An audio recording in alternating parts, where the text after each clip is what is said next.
Questão número 1. Na reta numérica está representado o intervalo de números inteiros compreendidos entre -7 e 9.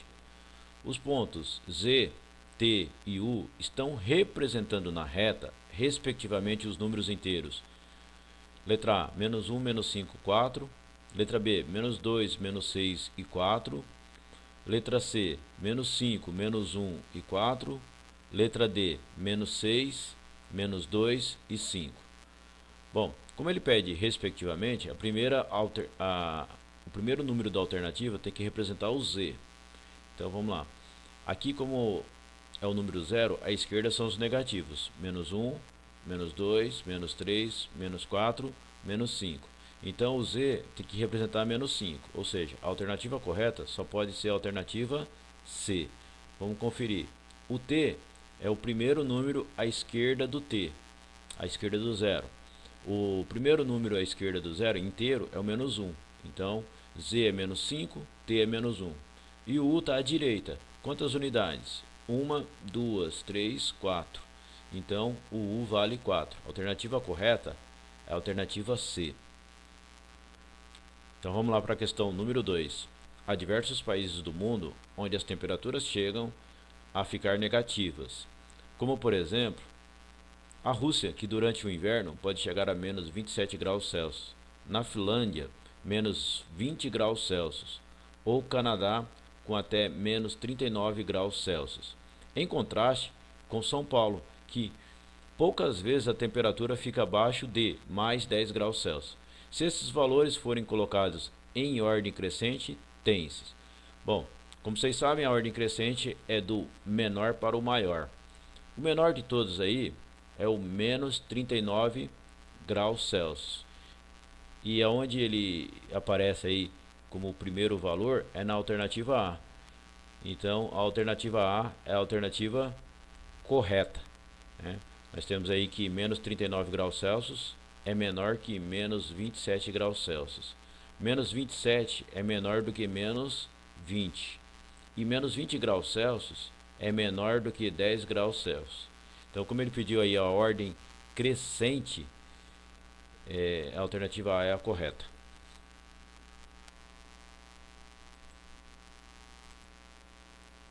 Questão número 3.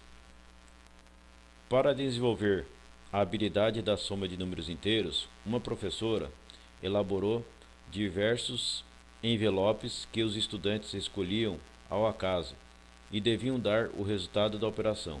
Um estudante retirou um envelope com os números 18, mais 18 e menos 42.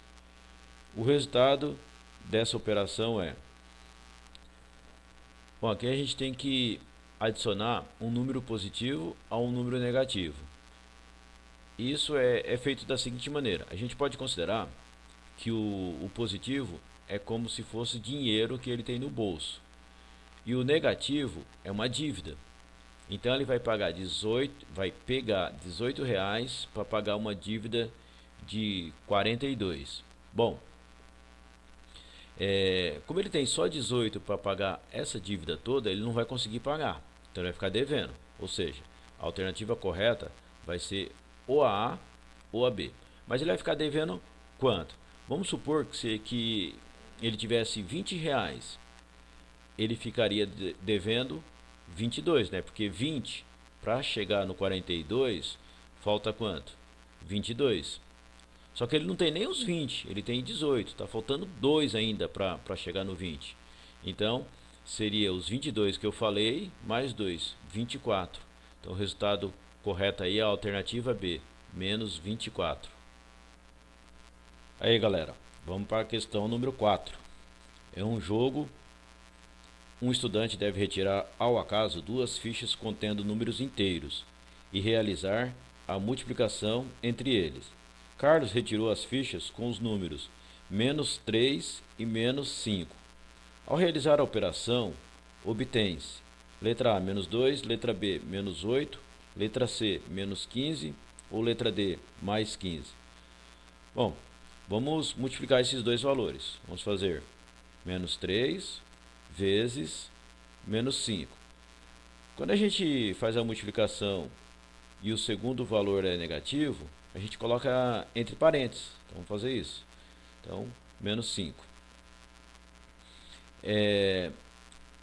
3 vezes 5 é 15. Então, a gente já sabe que o resultado vai dar 15. Só que se fosse os dois positivos aqui, ó. 3 vezes 5, 15. A gente está multiplicando dois números negativos. E aí? Como que fica? Nesse caso, a gente tem que fazer o que a gente chama de regra de sinais ou jogo de sinais. Como que funciona esse jogo de sinais? É assim, mais e mais dá mais, menos e menos dá mais e menos, menos, menos e mais, menos. A gente vai utilizar tudo, toda vez que for multiplicação ou divisão. Então, nesse caso aqui, como é multiplicação, a gente tem que usar essa regrinha aqui. Se você achou complicado, vamos fazer assim para facilitar. Sinais iguais dá mais. Então, mais e menos, mais. Então, é só lembrar, hein? Sinais iguais dá mais. Aqui a gente tem menos e menos, que são sinais iguais. Então, vai dar mais. Portanto, a alternativa correta aí é o mais 15. Vamos assinalar. Questão número 5. Em uma classe do 7º ano, com 33 estudantes, 17 têm menos de 13 anos de idade. A fração desses estudantes com menos de 13 anos corresponde a...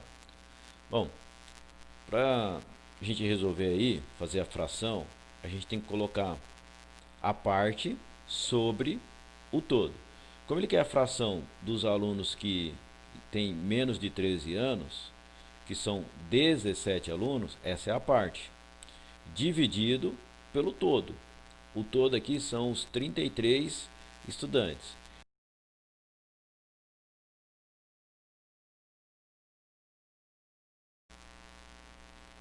Questão 6. Uma professora pediu para os estudantes converterem, respectivamente, 1/4, 3/5 e 25 décimos em números decimais. A resposta correta é... Bom, vamos converter cada uma delas, começando aqui pelo 1/4. Para converter, a gente vai transformar essa fração em uma fração equivalente que tenha denominador 10, 100, 1000, 10.000, assim por diante. Como o 4 ele é um divisor do 100, eu vou fazer aparecer no denominador o 100. Não dá para fazer aparecer um 10 aqui, porque o 4 ele não é divisor do 10. Então, para aparecer um 100 aqui, eu vou multiplicar por 25. 4 vezes 25, mas eu tenho que multiplicar em cima pelo mesmo número. Então, eu vou multiplicar o de cima por 25 e o de baixo por 25 também. Então, eu tenho 1 vezes 25 e 4 vezes 25. Fazendo 1 vezes 25, 25, sobre 4 vezes 25, 100. Então, a fração 1/4 é equivalente à fração 25 centésimos. Para dividir 25 por 100, eu tenho que, como tem dois zeros aqui, o número 25 ele é inteiro, a vírgula está implícita, ela está escondida aqui no finalzinho. Dividir por 10, a vírgula desloca uma casa para a esquerda. Como é por 100, são dois zeros, a vírgula desloca duas casas para a esquerda. Então vai ser 1, 2. Ela vai pular esses dois números, vai ficar 0,25. Então 25 centésimos é igual a 0,25. Vamos fazer a mesma coisa com 3/5. 3/5 dá para fazer uma fração, né, encontrar uma fração equivalente com o denominador 10, porque 5 é divisor do 10. Quanto que dá 10 dividido por 5? 2. Então eu vou multiplicar por 2. Em cima e embaixo tem que multiplicar pelo mesmo número. Então 3 vezes 2, que dá 6, e 5 vezes 2. Vamos fazer. 3 vezes 2, 6, sobre 10, igual a Como eu vou dividir 6 por 10, o 6 é um número inteiro, a vírgula está escondidinha aqui no final dele, pelo fato dele ser um número inteiro. Dividindo por 10, que tem um zero só, a vírgula desloca uma casa para a esquerda. Então fica 0,6. E a última fração é o 25 décimos, que nesse caso eu não preciso transformar numa fração equivalente, porque eu já tenho uma fração com denominador 10. Para fazer a divisão, a vírgula vai deslocar uma casa para a esquerda, vai ficar 2,5. Então a gente tem que colocar a alternativa onde aparece 0,25, depois 0,6 e 2,5. Essa alternativa está aqui na B. Então, a resposta certa aí é a alternativa B.